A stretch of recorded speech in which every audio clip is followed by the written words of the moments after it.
मेरे जीवन मेरे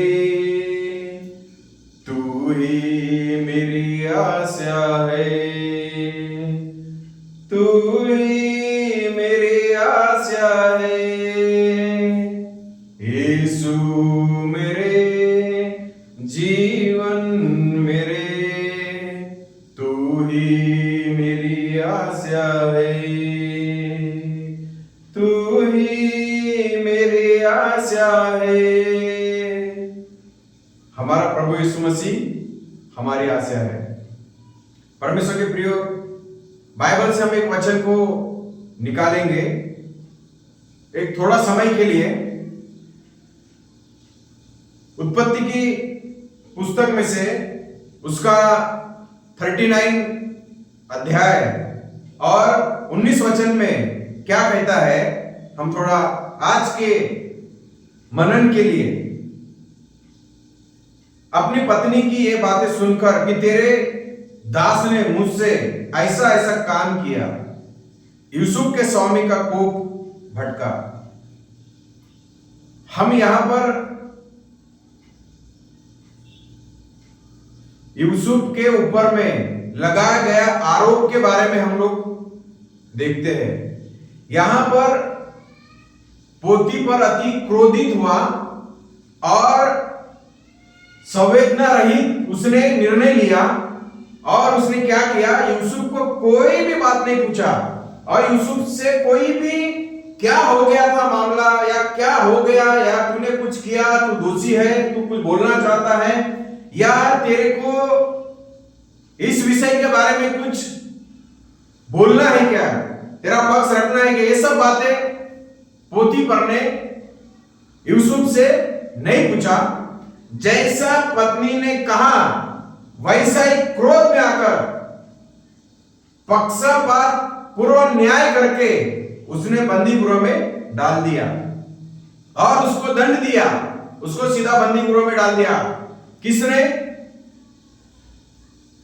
पोतीफर ने यूसुफ को बंदी गृह में डाल दिया। परमेश्वर के प्रियो, हम यहां परमेश्वर के वचन से देखते हैं कि उसको क्रोध आया। जब मनुष्य के अंदर में क्रोध आता है वो तुरंत में कुछ भी निर्णय ले सकता है। उसका चेहरे का रंग चेंज हो जाता है, उसकी बोली चेंज हो जाती है, उसका व्यवहार चेंज हो जाता है क्रोधी व्यक्ति का। मसीहों के लिए और मसीह में जीने वाले लोगों के लिए ये उसके लिए बड़ा हानि है।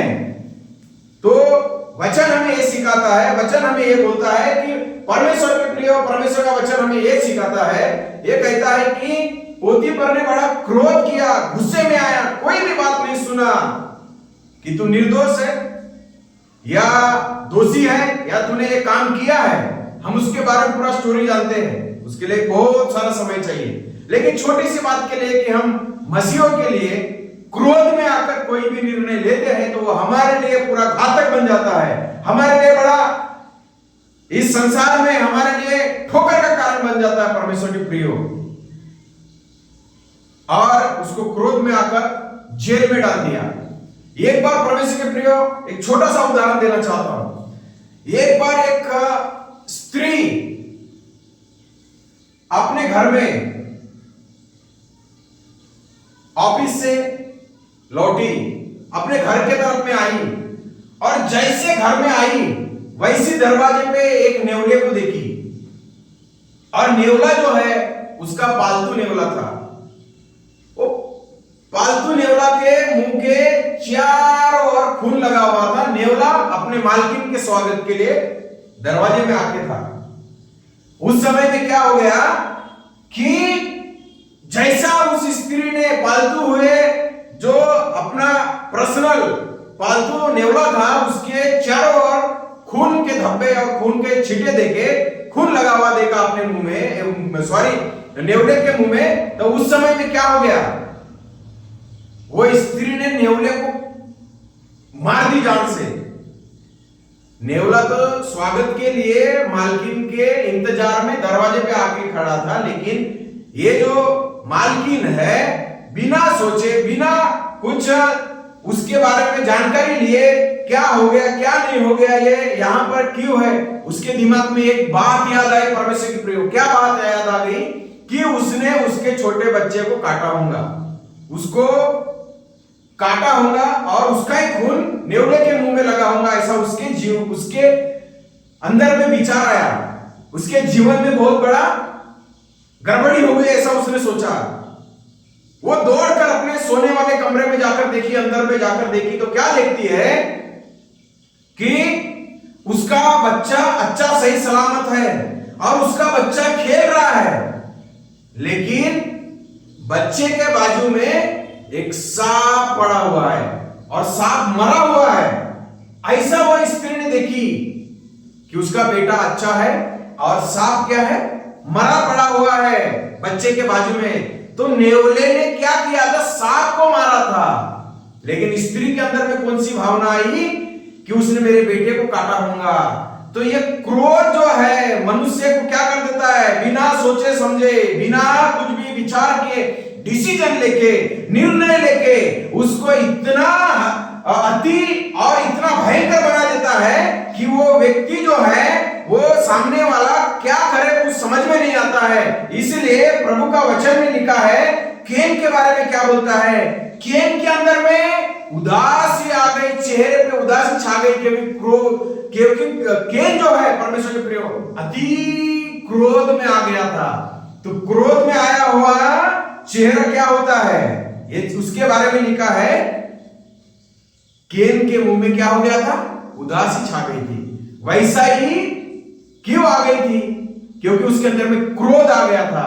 इसी प्रकार से एक तो हम अपने अंदर में रहने वाला क्रोध को मार डालिए, नहीं तो एक दिन आपको क्रोध समाप्त कर देगा। क्योंकि मसीहों के लिए क्रोध बढ़ने के लिए और मसीहों को उन्नति के लिए ये क्रोध बहुत बड़ा एक पॉइजन के समान है। कभी भी कोई भी डिसीजन लेने के पहले सोच लीजिए कि अंत किसका होने वाला है। और हमारे अंदर जब क्रोध आ जाता है तो मुंह में उदासी, हमारे शब्द, हमारे जो निर्णय है, हमारा जो व्यवहार है दूसरों के साथ में नफरत के जैसा फैल जाता है। इसलिए इस क्रोध को मारिए। एक क्रोध ऐसा है जैसा सांप को टोकरी के अंदर में हम पाल के रखते हैं, उसी प्रकार से हम क्रोध को अपने अंदर में पाल कर रखते हैं। एक छुपे हुए सांप को टोकरी के अंदर रखना, वैसे ही क्रोध को भी अपने अंदर में पाल कर रखना। एक तो क्रोध को मारिए, नहीं तो क्रोध आपको मार डालेगा। इसलिए उस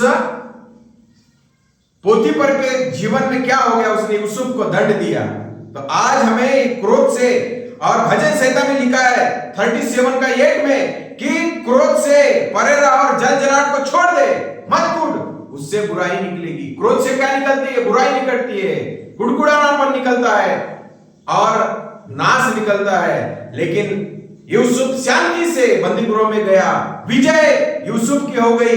इसलिए हमको डिसीजन लेने के पहले यह सोचना है कि हम कहीं मूर्ख तो नहीं है।